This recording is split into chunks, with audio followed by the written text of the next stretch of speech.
ଏଇଭଳି ବିଭିନ୍ନ ସତ୍ୟକୁ ଜାଣୁ ଜାଣୁ ଶେଷରେ ତାର ଭେଟ ହୁଏ ପରମ ସତ୍ୟ ସଙ୍ଗେ।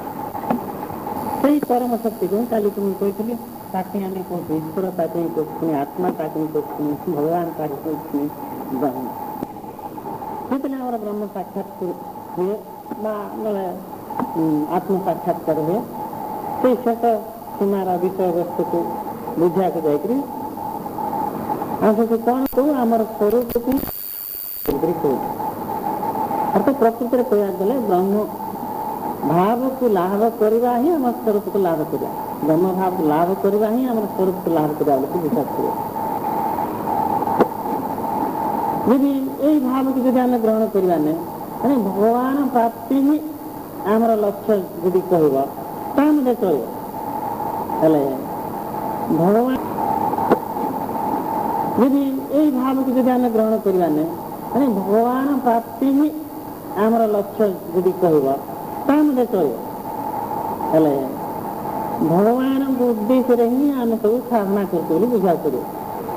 ନିଜ ସ୍ୱରୂପ ପ୍ରାପ୍ତି ହିଁ ଆମର ଲକ୍ଷ୍ୟ ଯଦି କହିବ ତାହା ମଧ୍ୟ ଚଳିବ। ହେଲେ ଭଗବାନଙ୍କ ଉଦ୍ଦେଶ୍ୟରେ ହିଁ ଆମେ ସବୁ ସାଧନା କରୁଛୁ ବୋଲି ବୁଝିବାକୁ ପଡ଼ିବ। ନିଜ ସ୍ୱରୂପ କଥା ଯଦି ଛାଡ଼ିଦେବ, ତାହେଲେ ଆମେ ଯାହା ସବୁ କରୁଛୁ ସେ ଉଦ୍ଦେଶ୍ୟରେ ଭଗବାନଙ୍କୁ ପ୍ରାପ୍ତ କରିବା ପାଇଁ, ସେ ଉଦ୍ଦେଶ୍ୟରେ ଆମେ ସାଧନା କରୁଛୁ। ଅନେକ ଲୋକ କ'ଣ କହିବେ, ଆଜ୍ଞା ମୁଁ ତ ସାଧନା କରୁଛି ଏମିତି କେତେ ଦିନ ହେଲା, କାହିଁ ମୁଁ ତ କିଛି ଅନୁଭବ କରିପାରୁନି।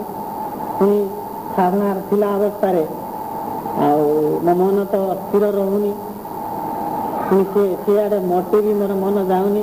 ଏଇଭଳି ବହୁତ ଲୋକ କହୁଛନ୍ତି, ପ୍ରାୟ 90%। ତା ପ୍ରକୃତ କଥା ଇୟା ହେଉଛି ମଧ୍ୟ। ସେ ବିଷୟରେ କହିବାକୁ ଯାଇକି ମୁଁ କ'ଣ କହୁଛି, ପ୍ରକୃତିରେ କହିବାକୁ ଲାଗୁ ପ୍ରତ୍ୟେକ ଲୋକ ଆମେ ସାଧନାରତ। ଯଦି ପ୍ରତ୍ୟେକ ଲୋକଙ୍କୁ ଯଦି ନ ମିଶେଇବା, ଯେତେ ସବୁ ସଂସ୍ଥା ଅଛି ପ୍ରତ୍ୟେକ ସଂସ୍ଥାର ଲୋକେ ସାଧନା ତାଙ୍କେ ଲଗେଇଛନ୍ତି, କିନ୍ତୁ କାହିଁ ଫଳ କାହିଁ ଲକ୍ଷ ଲକ୍ଷ ଶିଷ୍ୟ ଭକ୍ତ ସାଧନା କରୁଛନ୍ତି, କିନ୍ତୁ କେହି ବି ସେଇ ଭଗବାନଙ୍କୁ ପ୍ରାପ୍ତ କରିପାରୁନାହାନ୍ତି। କୋଟି କୋଟି ଭିତରୁ ଜଣେ ପାଉଛନ୍ତି, କୋଟି କୋଟି ଭିତରୁ ଜଣେ ପାଉଛନ୍ତି। ଲକ୍ଷ ଲକ୍ଷ କୋଟି କୋଟି ସାଧନା କଲେ ଏଠିକୁ ଜଣେ ମାତ୍ର ପାଇଲେ, ତାହେଲେ ଲାଭ କ'ଣ ହେଲା? ତାହେଲେ ଏତେ ସବୁ କେମିତି ଫେଲ୍ ହେଲେ? ଏଇଟା ହିଁ ପ୍ରଶ୍ନ। କିନ୍ତୁ ଆମେମାନେ ଯେତେବେଳେ ଏଠି ଅର୍ଥ ଶିଷ୍ୟମାନେ ଯେତେବେଳେ କ'ଣ ସାଧନା କରୁଛନ୍ତି, ସମସ୍ତେ ଯେ ପାସ୍ ହେବେ ଏମିତି କିଛି ବି ଗ୍ୟାରେଣ୍ଟି ନାହିଁ। କାହିଁକି ଏତେ ସବୁ ସଂଖ୍ୟାରେ ଫେଲ୍ ହେଉଛନ୍ତି ସେଇ ବିଷୟରେ ଅନୁଧ୍ୟାନ କରିବା। ଯେତେବେଳେ କିଛି ଆମେ ଭୁଲ ଧରିବା, ତାର ସମାଧାନ ପାଇଁ ମଧ୍ୟ କିଛି ବାଟ ଆମେ ଗ୍ରହଣ କରିବାକୁ ପଡ଼ିବ କି ନାହିଁ? ଗ୍ରହଣ କଲେ ଆମର ପାସ୍ ହେବାର ସଂଖ୍ୟାଟା ବେଶୀ ହେଇଯିବ। ନହେଲେ ଆଜି ପର୍ଯ୍ୟନ୍ତ ଯେଉଁ ନିୟମ ଚାଲିଛି, ଯେଉଁ ଫେଲ୍ ହେବାର ସଂଖ୍ୟା ବେଶୀ ହେଉଛି, ତୁମେମାନେ ମଧ୍ୟ ସେଇଭଳି ଫେଲ୍ ହେବ ହିଁ ହେବ, ଆଉ ହେଉଛ ମଧ୍ୟ।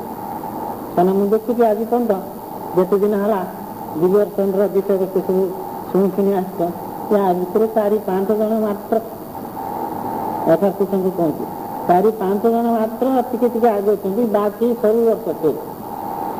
ଆଉ ଅନ୍ୟ ସ୍ଥାନର କଥା ବା କ'ଣ କହିବି, ସେମାନେ ଦୂରରେ ରହିଲେ, ସେ ଯାହା ସେମାନଙ୍କର ଉଦ୍ୟମ ସେମାନେ ଚଲେଇଛନ୍ତି, ତାଙ୍କର ସାଧନା ସେମାନେ ଚଲେଇଛନ୍ତି, ତାଙ୍କ ଭିତରେ ଯେ କେତେ ପାସ୍ ହେବେ ଆଉ କେତେ ବର୍ଷ ଗଲେ ଜଣାପଡ଼ିବ, ସେ ଯାହା ହଉ କାହିଁକି ଯେ ଆମେ ଫେଲ୍ ହେଉଛେ ସେଇ ବିଷୟ ବର୍ତ୍ତମାନ ଆଲୋଚନା କରିବା। ଖାଲି ଆଧ୍ୟାତ୍ମିକ ବିଷୟଟା ନୁହେଁ, ଯେକୌଣସି କର୍ମ ଉଦ୍ଦେଶ୍ୟ ରଖି ଆମେ ଯେଉଁ କର୍ମ କରୁଛେ, କର୍ମକୁ ହିଁ ସାଧନା ବୋଲିକରି କହିଲେ ଚଳିବ, ଯେକୌଣସି ଉଦ୍ଦେଶ୍ୟ ନେଇକରି ଯେଉଁ କର୍ମ ଆମେ କରୁଛେ, ସେ ଉଦ୍ଦେଶ୍ୟ କାହିଁକି ଆମେ କଲୁ, ଉଦ୍ଦେଶ୍ୟର ବିଷୟବସ୍ତୁ କ'ଣ, ଯେଉଁ ଉଦ୍ଦେଶ୍ୟ କରୁଛି ତା ପ୍ରତି ଆମର ଶ୍ରଦ୍ଧା ରହିଛି କି ନାହିଁ, ଏଇସବୁ ବିଷୟକୁ ଯଦି ମଣିଷ ନଜର ନ ଦେବ ସେ ଫେଲ୍ ହେଇଯିବ। ମୁଁ ଯେଉଁ ପନ୍ଥ ଭଗବାନଙ୍କୁ ମୁଁ କେମିତି ପ୍ରାପ୍ତ କରିବି, ଏଇ ଯେଉଁ ନିଷ୍ଠା, ଶ୍ରଦ୍ଧା, ଜିଜ୍ଞାସା ମନୋଭାବ ଯେଉଁ ପନ୍ଥ ଉଦୟ ନ ହେଇକି ତାର ସାଧନା ନିଷ୍ଠା ଭାବରେ କେବେ ଚାଲିବନି, ସେ ସାଧନା କ'ଣ ଚଞ୍ଚଳ କେବେ ଆଗେଇବନି।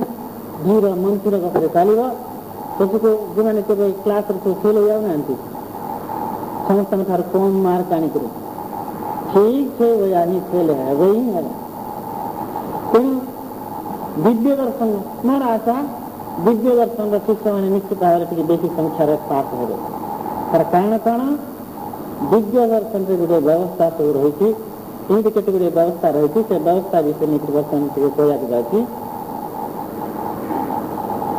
अन्य जिते सब महापुरुष मैंने अच्छा विशेषतः भक्ति मार्गर महापुरुष मान कथा मुझे कहूँ भगवान को भक्ति कर भगवान को श्रद्धा कर भगवान कर शरणागति निय शरणागति हुए यही भाव में से हमको कहे कहते आ कहते भक्ति मार्गर शिष्य मान भीतर गोटे गोटे भाव रही आम भक्ति करने द्वारा ये भक्ति गोटे साधना आ या द्वारा निश्चित भाव में अन्य महापुरुष मैंने भक्ति द्वारा भगवान पाई आम पाई यही भाव शिष्य मान साधना चलाती खाली भक्ति भी नुहे उद्देश्य थाए कहीं भगवत विषय जो सब ज्ञान तार उच्च स्तर ज्ञान जो मैंने सब पाई ना पाखर साधारणतः किसी ना किसी कामना थाए कामना दृढ़ भाव थाए जे यही भगवान को भक्ति करने द्वारा किसी ना किसी पाइबी किंतु भगवान किए जानती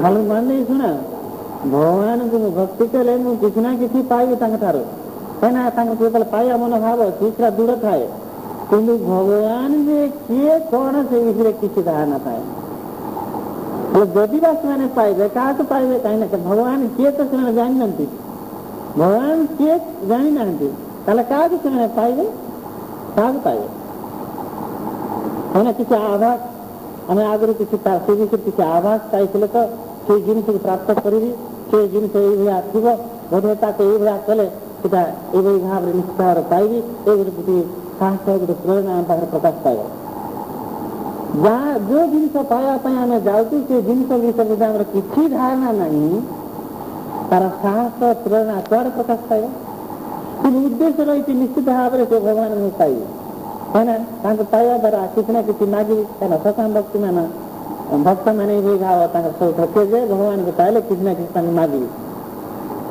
यही साधना मैंने पढ़ी पढ़ी किसी पाइबे नहीं कहीं भी साधना भूलभाल भी हुए भूलभाल न हो किसी नहीं कहीं साधना गति कर कुछ भी एपटे सेपटे भी हो जाए मोर साधना जो भूलभाल हो मत से जानवे कहीं ज्ञान अभाव किए जानवे ज्ञान अभाव किए जाने तेणु कोटि कोटि साधना करुले बेसी फेल किंतु ज्ञान मार्ग शिष्य मैंने ये कौन संस्था हो अरविंद हो कि दयानंद हो कबीर पंथ हो ये बेसी पास हे मुझे पुणी आशा करुँ आमर शिष्य मैंने बेसी संख्यार पास हे तार कारण कौन जो भगवान को आम पाइबा जाऊँ भगवान पाइबा द्वारा जे कौन उपकार अच्छी से विषय यदि आम जाने भल रूपे ताहले भगवान को पाइबा आम आग्रह किपरि बढ़िबो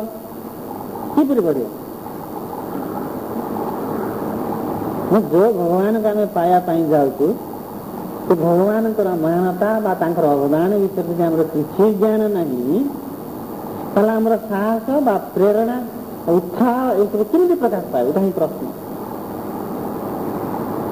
दिव्य दर्शन से सब व्यवस्था रही तेणु दिव्य दर्शन कौन कौन प्रथम भगवान अच्छा बोलिकी से संबंधी ज्ञान प्रथम शिक्षा दे यही भी केतक लोक अच्छा भगवान पाइबी बोलिकी कौन इच्छा करुले भगवान जो प्रकृति अच्छा कि नहीं से दृढ़ता न था जार कि भगवान अच्छा कि नहीं दृढ़ता थी से तो निश्चित भाव में फेल है वही है तेणु प्रत्येक संस्थार हजार हजार फेल होती तार कम भगवान अच्छा कि नहीं प्रथम दृढ़ता ना तेणु भगवान जे किए कौन कि तार आभास पाई ना ତାହେଲେ ତାଙ୍କୁ କେମିତି ପ୍ରେରଣା ମିଳିବ, କେମିତି ସାହସ ଆସିବ, କେମିତି ଉତ୍ସାହ ବଢ଼ିବ? ତେଣୁକରି ପ୍ରତ୍ୟେକ ଲୋକ ଚଲେଇଛନ୍ତି। ତା ଭିତରୁ ପୁଣ୍ୟ ଫଳରୁ ଜଣେ ଦୁଇ ଜଣ ମାତ୍ର ମହାପୁରୁଷ ହେଇକରି ବାହାରୁଛନ୍ତି, ତାର ତ ସିଦ୍ଧି ପ୍ରାପ୍ତ କରୁଛନ୍ତି। ପ୍ରଥମେ ଦେଖିଛୁ କି ନାହିଁ? ସମସ୍ତେ ସାଧନାରତ, ତାର କାହିଁ ପାସ୍ ହଉନାହାନ୍ତି? ତାର କାରଣ ଏଇ ସବୁ କାରଣ ଜାଣି ୟାର ସମାଧାନ ପାଇଁ ଦିବ୍ୟ ଦର୍ଶନ କ'ଣ ତାର ବ୍ୟବସ୍ଥା କ'ଣ କରୁଛି? ପ୍ରଥମରେ ଭଗବାନ ଅଛନ୍ତି କି ନାହିଁ ସେଇ ସମ୍ବନ୍ଧୀୟ ଜ୍ଞାନ ପ୍ରଥମରେ ହିଁ ଦେଉଛି। ଏଇ ପରିବର୍ତ୍ତନ ତଥ୍ୟ ଦ୍ୱାରା, ଯେଉଁ ପରିବର୍ତ୍ତନ ତଥ୍ୟ ସେଦିନ ମୁଁ କହୁଥିଲି ବା କାଲି ନା କେବେ କହୁଥିଲି, ପରିବର୍ତ୍ତନ ତଥ୍ୟ ଦ୍ୱାରା ଆମେ ଜାଣିପାରୁଛୁ ଯେ ଭଗବାନ ନିଶ୍ଚିତ ଭାବରେ ଅଛନ୍ତି। ଦୃଢ଼ ହେଇଗଲା, ଗୋଟେ ପଏଣ୍ଟ ଆମେ ପାଇଗଲେ। ପୁଣି ଦ୍ୱିତୀୟରେ ତାର ଦ୍ୱିତୀୟ ପର୍ଯ୍ୟାୟ ଭିତରେ କହିବାକୁ ଯାଉଛି ଦିବ୍ୟ ଦର୍ଶନ କ'ଣ? ଯେଉଁ ଭଗବାନ ଅଛନ୍ତି ତାଙ୍କର ସ୍ୱରୂପ ବିଷୟରେ ଆମର ପୂର୍ଣ୍ଣ ଜ୍ଞାନ ନହେଲେ ମଧ୍ୟ ତାଙ୍କର ଯେ କ'ଣ କ୍ଷମତା ଅଛି, କାହିଁକିନା କ୍ଷମତା ଥିଲେ ହିଁ ତ ତାଙ୍କ ଦ୍ୱାରା ଆମେ କିଛି ପାଇବା। ତାଙ୍କେ ଯଦି ପୁରାପୁରି କମରୁ ପଥର ଭଳିଆ, ସେ ପୁଣି ଆମକୁ କ'ଣ ଦେବେ ବା ତା ପାଇଁ ପୁଣି ଆମର କ'ଣ ହବ? ତାଙ୍କର ଯଦି କିଛି କ୍ଷମତା ନାହିଁ ବା କିଛି ବି ନାହିଁ, ଯାହା ଆମେ କ'ଣ କହିବୁ ତାର କିଛି ବିଶେଷ କିଛି ବି ନାହିଁ, ତାହେଲେ ମଣିଷ କାହିଁକି ସାଧନା କରିବ? ସାଧନା ଉଦ୍ଦେଶ୍ୟରେ ବି ଆମେ ସାଧନା କରୁଛୁ, ନହେଲେ ସେଇଠି ପହଞ୍ଚିଲେ, ସେଇ ସ୍ଥିତିକି ପହଞ୍ଚିଲେ ଦୁଃଖ ହେଲେ ମୁକ୍ତି ପାଇଲେ କିଛି ନକରି କିଛି ଗୋଟେ ବିଷୟବସ୍ତୁ ରହିଛି କି ନାହିଁ?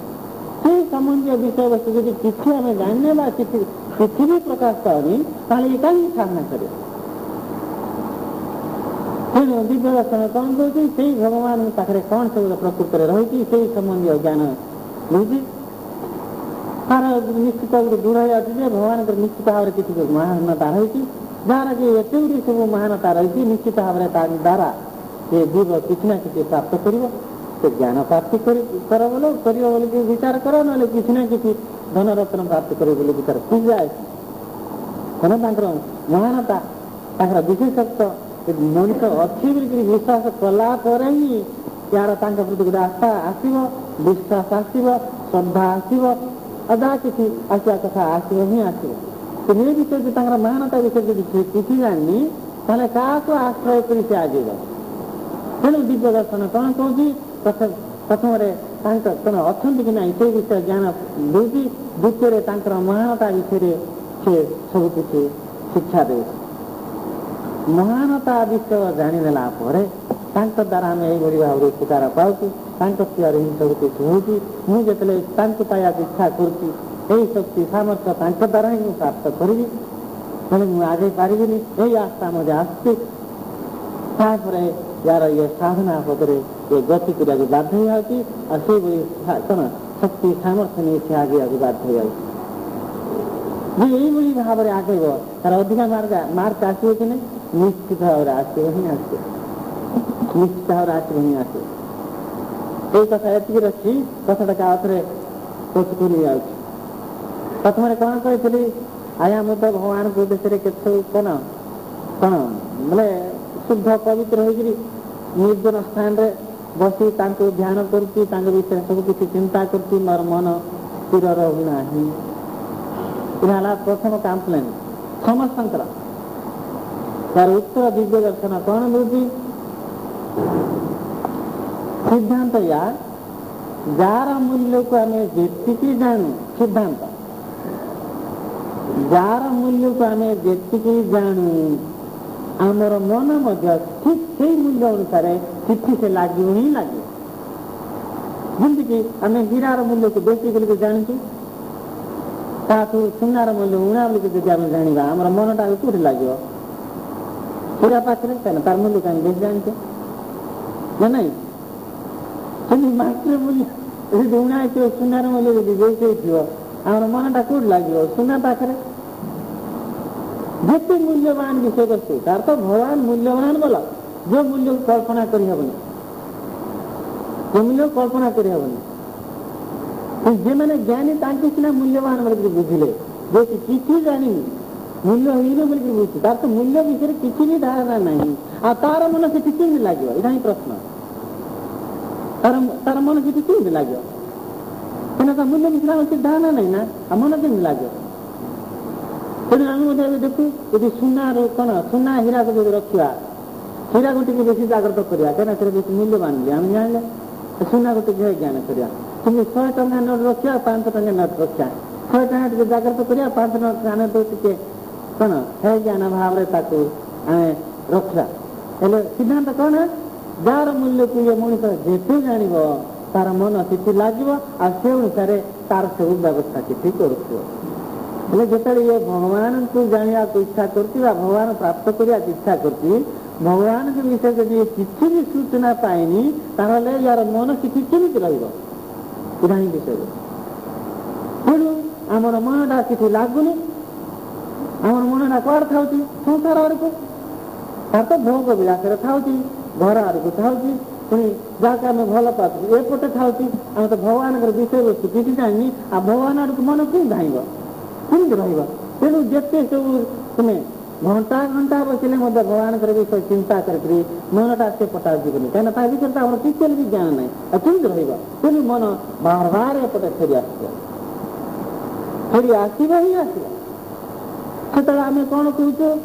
ମନ ସ୍ଥିର ରହୁନାହିଁ। ଅବଶ୍ୟ ସ୍ଥିର କରିବା ପାଇଁ ମଧ୍ୟ କେତେ ଗୁଡ଼ିଏ ଉପାୟ ସାଧନା ମଧ୍ୟ ଅଛି, ସେଟା ତ ପରବର୍ତ୍ତୀ କଥା। କିନ୍ତୁ କେମିତି ଯେ ଆମର ମନ ସ୍ଥିର ରହିବ ସେ ବିଷୟବସ୍ତୁର ସମାଧାନ ଆମେ କିଛି କରିଛେ କି ନାହିଁ, ଆଉ କେମିତି ରହିବ? କିନ୍ତୁ ଦର୍ଶନ କ'ଣ କହୁଛି? ଏବେ ଯେଉଁ ସିଦ୍ଧାନ୍ତ କହିଲେ ଯାହାର ମୂଲ୍ୟ ବିଷୟ ଆମେ ଯେତିକି ଜାଣିବା ଆମର ମନ ସେଠି ରହିବ ହିଁ ରହିବ। ଠିକ୍ ସେଇଭଳିଆ ଭଗବାନଙ୍କର ମୂଲ୍ୟ ଏ ମଣିଷ ଯେତେ ଜାଣିବ ଏ ମନଟା ଆପେ ଆପେ ସେ ଆଡ଼କୁ ଟାଣିକି ପଳେଇବ। ଆର୍ଥ ବୁଝାର ସିଏ ଭଗବାନଙ୍କର ମୂଲ୍ୟକୁ ଯଦି ଅଳ୍ପ ବୁଝିବ ଅଳ୍ପ ଟାଣିବ, ବେଶୀ ଯଦି ଜାଣିବ ଆହୁରି ଟାଣି ହେଇଯିବ, ଆଉ ଯଦି ବେଶୀ ଜାଣିବ ଆହୁରି ଟାଣିବ। କାରଣ ତାଙ୍କ ବିଷୟରେ ଏ ମନ ଯେତେ ଜାଣୁଥିବ ଏ ମନଟା ସେ ଆଡ଼କୁ ଟାଣି ହେବ ହିଁ ହେବ। ଆଉ ମନକୁ ଜବରଦସ୍ତି କରି ସେ ଆଡ଼କୁ ନେବା ଦରକାର ନାହିଁ। ଏଇଟା ସିଦ୍ଧାନ୍ତ, ଏଇଟା ସିଦ୍ଧାନ୍ତ।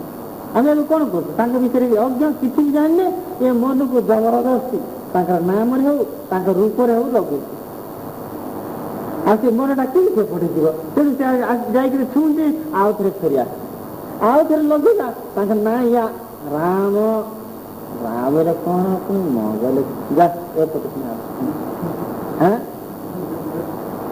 ଆଉ ଥରେ ରୂପକୁ ଧ୍ୟାନ କରୁ କରୁ ବି ନିଦ ଲାଗିଯାଉଛି ମୋତେ। ଏମିତି ବି ହେଉଛି ସାଧନା ମାର୍ଗରେ, ରୂପକୁ ଧ୍ୟାନ କରୁ କରୁ ନିଦ ବି ଲାଗିଯାଉଛି। ଆହୁରି ପୁଣି ରୂପକୁ ଧ୍ୟାନ କରୁ କରୁ କରୁ କରୁ ଯେତେବେଳେ ସେ ପୁରୁଣା ହେଇଯିବ, କେତେ ଦେଖୁଛୁ, କେତେ ଅନୁଭବ କରିବ ସେ ରୂପକୁ। ଯେତେବେଳେ ପୁରୁଣା ହେଇଯିବ ସେ ପୁଣି ଆଉ ଥରେ ଫେରି ଆସିବ। ଦେଖନ୍ତୁ, ତେଣୁ ଏ ମଣିଷ ଏଇଭଳି ହଜାର ହଜାର ଲକ୍ଷ ଲକ୍ଷ ସବୁ ସାଧନା କରୁଛି ଭଗବାନ ପାଇବା ପାଇଁ, ପାଇପାରୁନି। ତାର କାରଣ କ'ଣ? ଏତେ ସବୁ ଗଲତି ରହିଛି। ଦେଖନ୍ତୁ, ଏତେ ସବୁ ଗଲତି ରହିଲେ କେମିତି ଭଗବାନଙ୍କୁ ପାଇବ? ତେଣୁ ଯେତେ ସବୁ ଗଲତି କଥା କହିଲି ଏ ସବୁର ସମାଧାନ ହେଲେ ହିଁ ସେ ଯାଇକି ସେ ଭଗବାନ ପ୍ରାପ୍ତ କରିବ। ତେଣୁ ବିଜୟ ଦର୍ଶନ ଭଗବାନ ଉପରେ ଆଶା ରହିବା ପାଇଁ, ବିଶ୍ୱାସ ଆସିବା ପାଇଁ, ଭଗବାନ ଅଛନ୍ତି କି ନାହିଁ ସେଇ ସମ୍ବନ୍ଧୀୟ ଜ୍ଞାନ ଦେଉଛି। ଦ୍ୱିତୀୟରେ ତାଙ୍କର ମହାନତା ବିଷୟରେ ଜ୍ଞାନ ଦେଉଛି। ଯେତେବେଳେ ମହାନତା ବିଷୟରେ ମଣିଷ ଜାଣିଯିବ ମନ ସେପଟେ ହିଁ ରହିବ।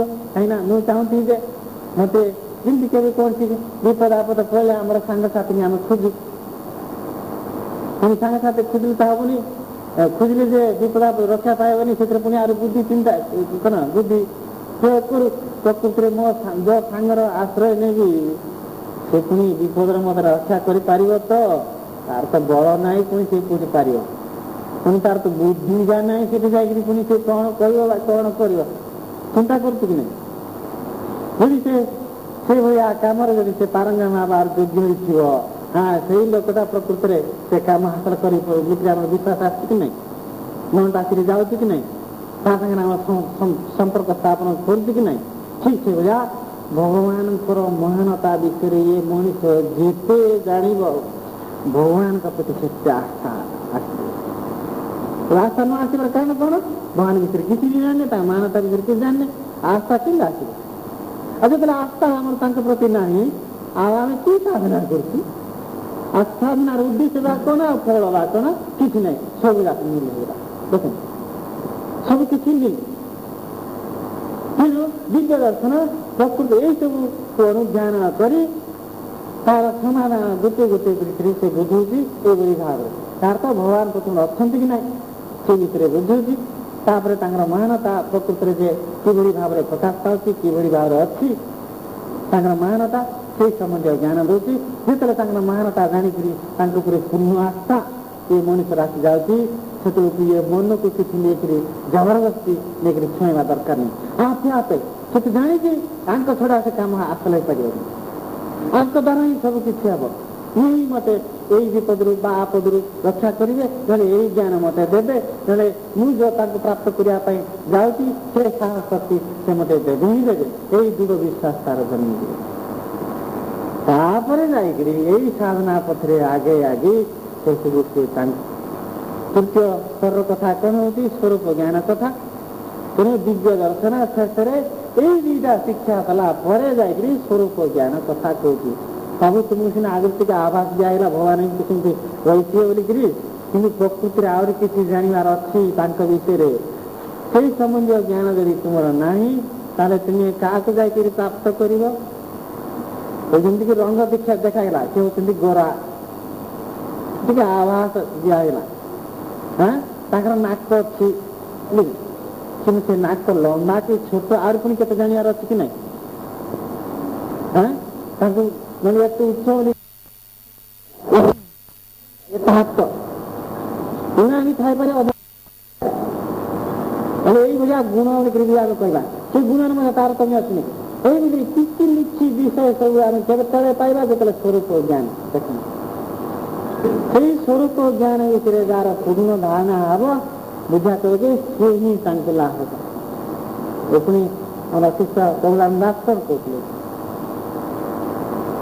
से ही ज्ञान से ही पुणी अज्ञान कहीं पुस्तक लिखाई आम से ज्ञान स्वरूप बोलिकी आम जान अज्ञान स्वरूप आ जान तुम जाकर धर पाइब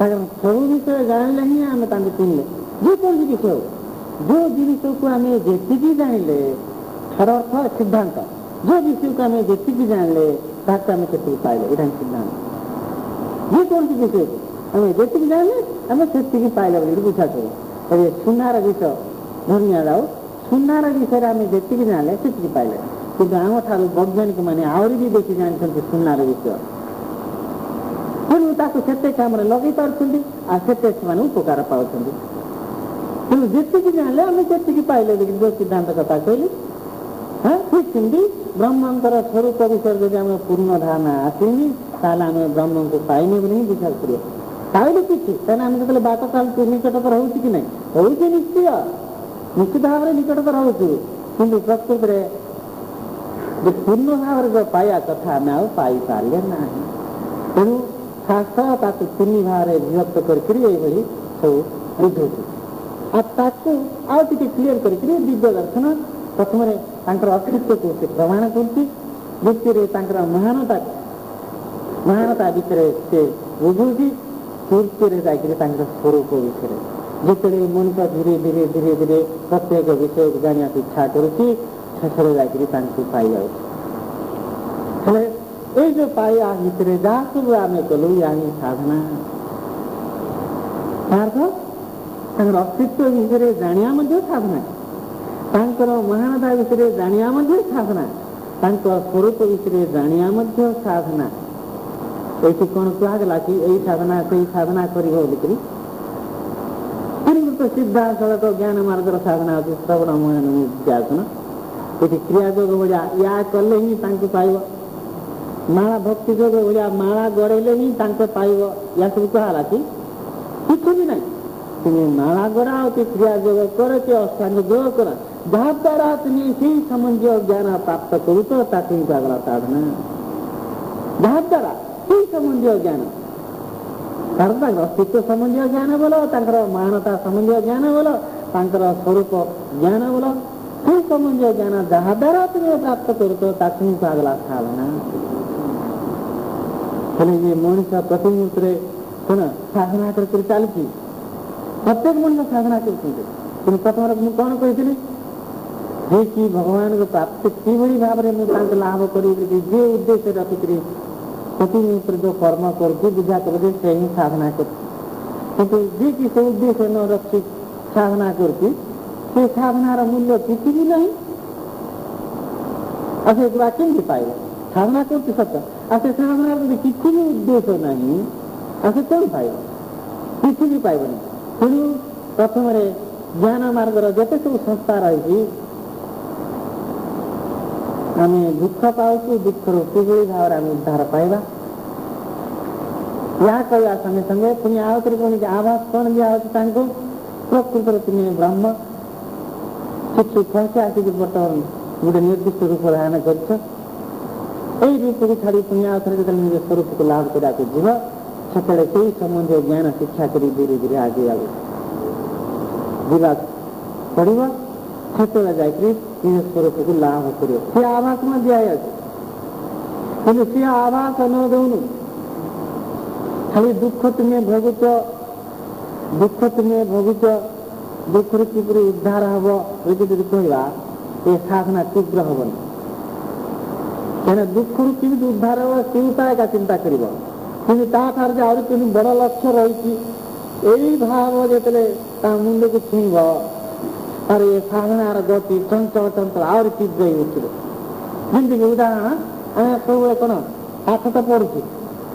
ପାଠ ପଢୁଛୁ, ମୁଁ ଜଣେ ଜ୍ଞାନୀ ହେବି, ଏଇ ଭାବ ଥିଲେ ଆମର ପାଠ ପଢ଼ାଟା ଆହୁରି ଭଲ ଭାବରେ ହେବ। ନହେଲେ ମୁଁ ଏଇ ଚାକିରି କରିବି, ଏଇ ଚାକିରି କଲେ ଏଇ ପାଠ ଦିଏକି ନହେଲେ ଏમને ପଢ଼ିବାକୁ ପଡ଼ିବ, ତାହେଲେ ସେ ଚାକିରି ମିଳିବନି। ତେଣୁ ସେଇ ଚାକିରି ପାଇବା ପାଇଁ ଯଦି ଆଗରୁ ଆମର ଲକ୍ଷ୍ୟ ଥିବ, ତାହେଲେ ତାର ପାଠ ପଢ଼ାଟା ଭଲ ଭାବରେ ହେବ କି ନାହିଁ? ଭଲ ଭାବରେ ହେବ। ଠିକ୍ ସେମିତି ସେଇଭଳି ନିଜ ସ୍ୱରୂପ ଜ୍ଞାନ ସମ୍ବନ୍ଧୀୟ ଯଦି ଆଭାସ ଟିକେ ଯଦି ପାଇନଥିବ, ତାର ସାଧନା ତୀବ୍ର ଭାବରେ କେବେ ଗତି କରିପାରିବନି। ତେଣୁକରି ଆମେ ପ୍ରତ୍ୟେକ ଜନ୍ମରେ ଆମେ ସାଧନା କରିକି ଚାଲିଛେ, କିନ୍ତୁ ସାଧନାରେ ଯେତିକି ଆଗେଇବା କଥା ସେତିକି ଆଗେଇ ପାରୁନୁ। ସାଧନା ଭିତରେ ହିଁ ଦେହ ତ୍ୟାଗ କରୁଛୁ, ପୁଣି ଆମେ ଗୋଟିଏ ଜନ୍ମ ଭିତରେ ତାଙ୍କ ପାଇପାରୁନୁ। କାହିଁକିନା ଆମର ଧୀର ମନ୍ତ୍ର ରହିଲା ସାଧନା, ଲକ୍ଷ୍ୟହୀନ ସାଧନା। ପ୍ରତ୍ୟେକ ଜନ୍ମରେ ଆମେ ସାଧନା କରିକି ଚାଲିଛେ, କିନ୍ତୁ ସାଧନାରେ ଯେତିକି ଆଗେଇବା କଥା ସେତିକି ଆଗେଇ ପାରୁନୁ। ସାଧନା ଭିତରେ ହିଁ ଦେହ ତ୍ୟାଗ କରୁଛୁ, ପୁଣି ଆମେ ଗୋଟିଏ ଜନ୍ମ ଭିତରେ ତାଙ୍କ ପାଇପାରୁନୁ। କାହିଁକିନା ଆମର ଧୀର ମନ୍ତ୍ର ରହିଲା ସାଧନା, ଲକ୍ଷ୍ୟହୀନ ସାଧନା। ଆଉ କେମିତି ପାଇବ ସେ ଲକ୍ଷ୍ୟହୀନ ସାଧନା? ମୋର ସ୍ୱରୂପକୁ ମୁଁ କିଭଳି ଭାବରେ ପାଇବି, ନଥିବା ମୁଁ ଭଗବାନଙ୍କୁ କିଭଳି ପାଇବି ବୋଲିକରି ଏଇ ଭାବ ପୋଷଣ କରିଥିଲେ ସିନା ସେ ଆଗେଇଥାନ୍ତା, ଚଞ୍ଚଳ ଆଗେଇଥାନ୍ତା, ନୂଆ ନୂଆ ଉପାୟ ଅବଲମ୍ବନ କରନ୍ତା। ଆଉ ତାର ତ ସେ ଲକ୍ଷ୍ୟରେ ନାହିଁ। ସେଠୁ ଲକ୍ଷ୍ୟହୀନ ସାଧନା ସମସ୍ତେ କରୁଛନ୍ତି, ଯାହା ଫଳରେ ହଜାର ହଜାର ଶିଷ୍ୟା ବା ଭକ୍ତ ସବୁ ଠେଲି ରହୁଛନ୍ତି। ଦେଖନ୍ତୁ, ଯୋଉ ସବୁ ବିଷୟବସ୍ତୁ ବର୍ତ୍ତମାନ ସବୁ ଯାକ କହିଲେ, ତାର ଅଭାବ ବିଷୟ କହିଲେ, ତାର ସମାଧାନ ବିଷୟ ମଧ୍ୟ କହିଲେ। ତେଣୁ ଏଇଭଳି ଭାବରେ ଯେଉଁମାନେ କି ସବୁ ସାଧନା ଆରମ୍ଭ କରନ୍ତି, ସେମାନେ ନିଶ୍ଚିତ ଭାବରେ ପାସ୍ ହେବେ। ସମୁଦାୟ ସମସ୍ତେ ପାସ୍ ନହେଲେ ମଧ୍ୟ ନିଶ୍ଚିତ ଭାବରେ ପାସ୍ ହେବାର ସଂଖ୍ୟା ନିଶ୍ଚିତ ଭାବରେ ଅନ୍ୟାନ୍ୟ ସଂସ୍ଥାଠାରୁ ଅଧିକ ହେବ, ଏହା ନିଶ୍ଚିତ। ସେ ଉଦ୍ଦେଶ୍ୟରେ ଏଇସବୁ ଅନୁଧ୍ୟାନ କରି କୋଉଠି ସବୁ ଇଏ ସାଧନା ମାର୍ଗରେ ସବୁ ଅଭାବ ରହିଛି, ଗଲତି ରହିଛି, ଏସବୁ ଅନୁଧ୍ୟାନ କଲା ପରେ ହିଁ ଏସବୁ କଥା ମୁଁ ତୁମକୁ କହୁଛି। ତେଣୁ ମୋର ଆଶା ଆମ ଶିଷ୍ୟମାନେ ଏ ଦିଗରେ ଚଞ୍ଚଳ ସବୁ ଆଗେଇବେ। ଆଉ ଯେଉଁମାନେ ଟିକେ ଆଗରୁ ଟିକେ ଶୋଇ କରୁଥିଲେ, ଆମର ଦିବ୍ୟ ସମୂହ ଯୋଉ ବିଷୟ ସେ ସବୁ ଶୁଣିଲେ, ଏଥର ଟିକେ ଚଞ୍ଚଳ ସେମାନେ ମନ ପ୍ରାଣ ଦେଇ ନିଜ ସ୍ୱରୂପ ଲାଭ କରିବା ପାଇଁ ତାଙ୍କର ସାଧନାକୁ ଆହୁରି ବଢ଼େଇ ବୋଲିକରି ମୁଁ ଆଶା କରୁଛି। ଆଉ ଯେଉଁ ସବୁ ସାଧନା କଥା କହିଲି, ୟା ସଙ୍ଗେ ସଙ୍ଗେ ଆହୁରି ବି ବହୁତ ସବୁ ସାଧନା ସବୁ ରହିଛି। କାହିଁକିନା ଭଗବାନଙ୍କୁ ପ୍ରାପ୍ତ କରିବା ପାଇଁ ଇଚ୍ଛା କଲା ବେଳକୁ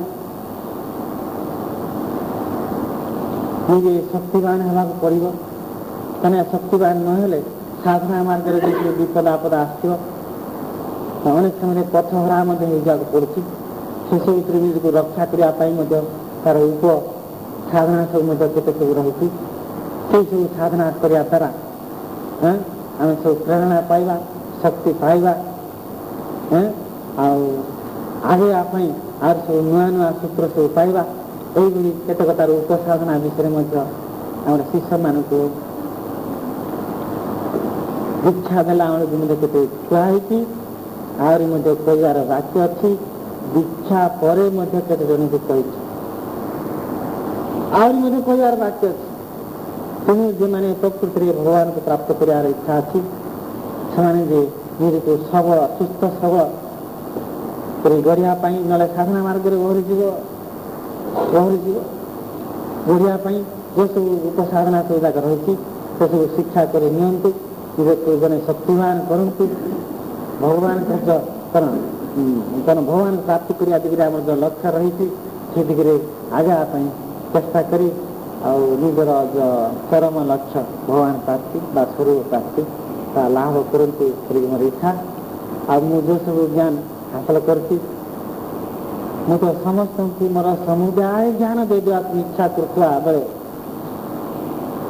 शिष्य मैंने मो पाखे छुआ ज्ञान की नहीं पारना तेणु मु बेले बेले दुख प्रकाश करे मुझे देश राशि किंतु नहीं पारना जाति की किंतु मो आड़ को मुह न कर अन्य आड़ को मुह कर मंगल चाहिला बेलू मो ठारू अन्य कौन भाव पोषण करे गुरु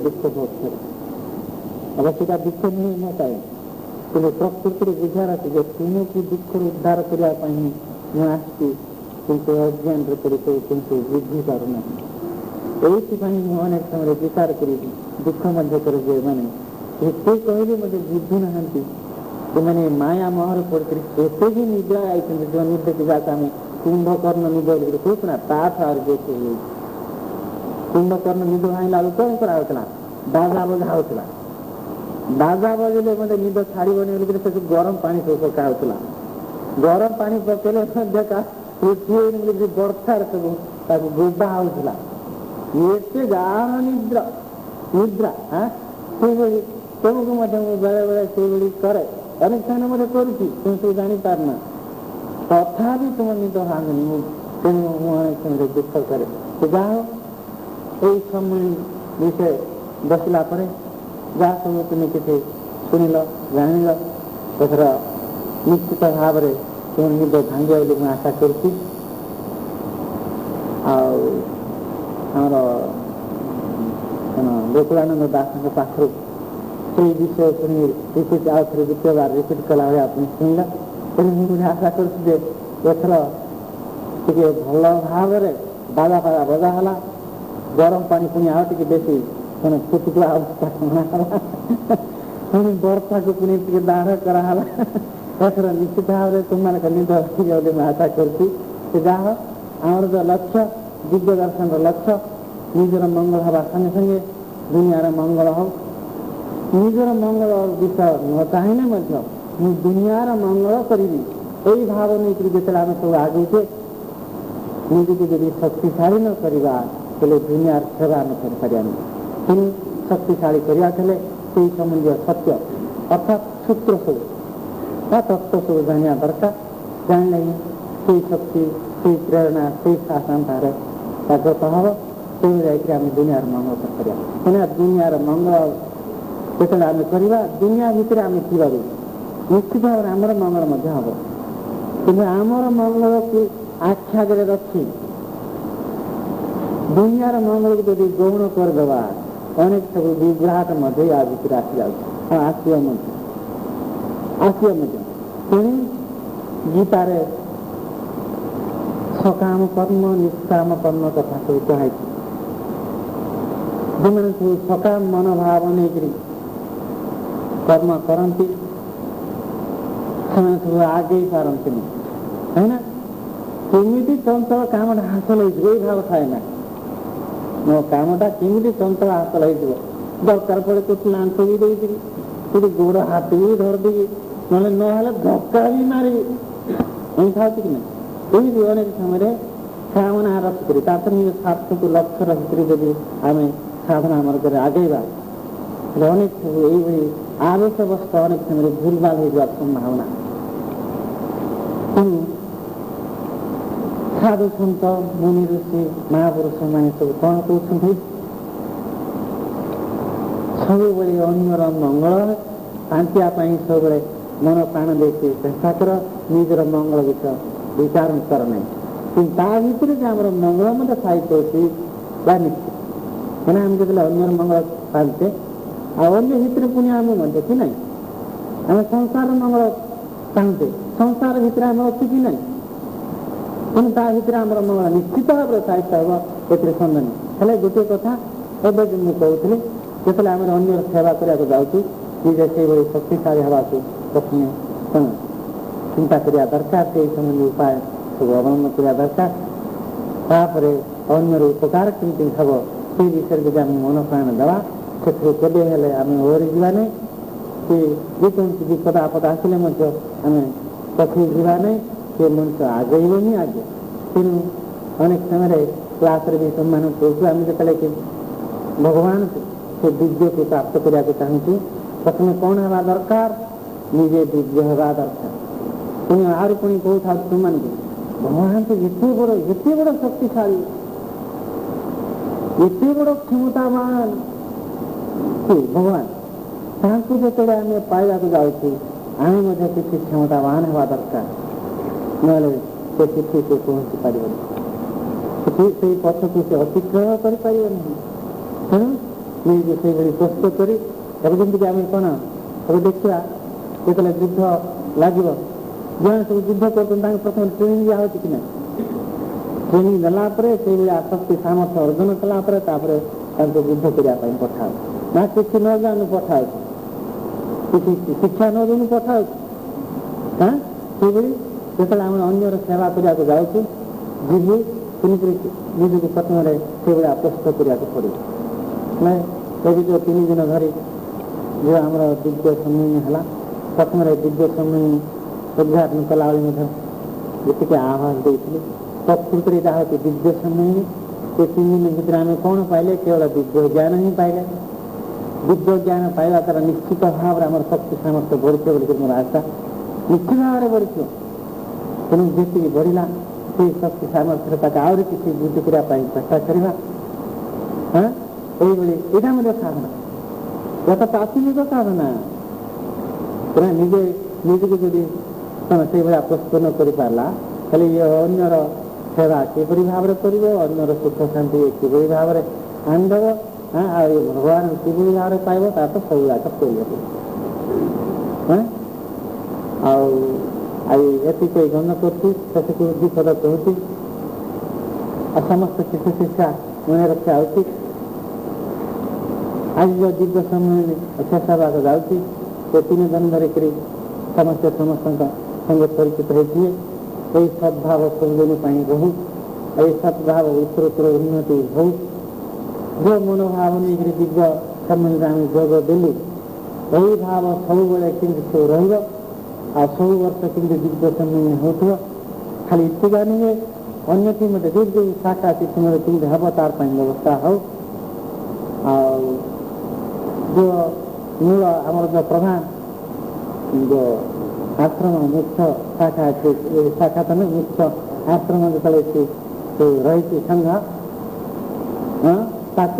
ताकू केमती उत्तरोत्तर उन्नति करने अन्य शाखा तो विचार करेंगे आशा पोषण करुँ ये विषय में तो काली परदिन किसी सब आवास सब जाक दिखाई कहीं यहाँ बलशाली हेले ही ये शाखा अन्य मानक किसी साहय कर आगु जिते सब शाखा आम खोली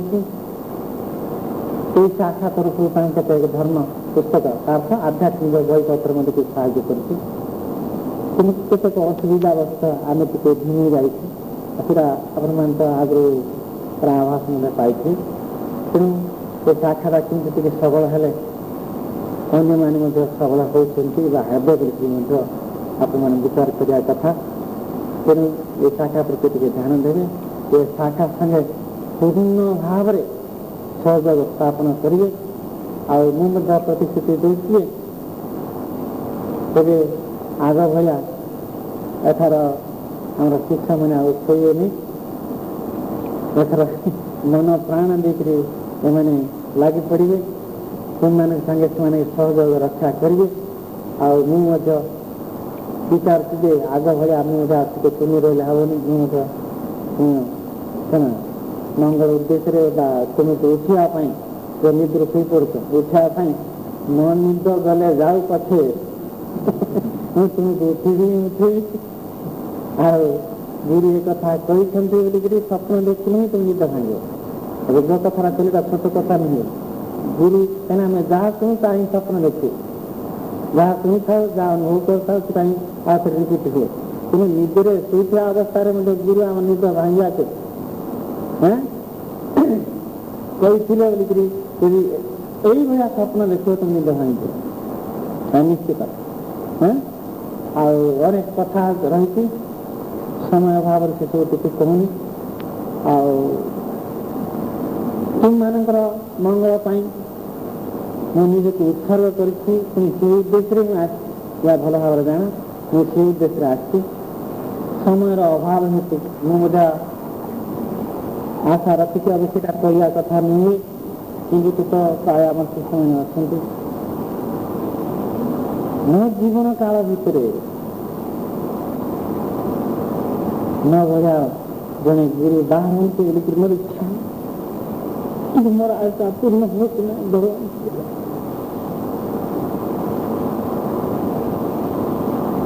अध्यक्ष नहीं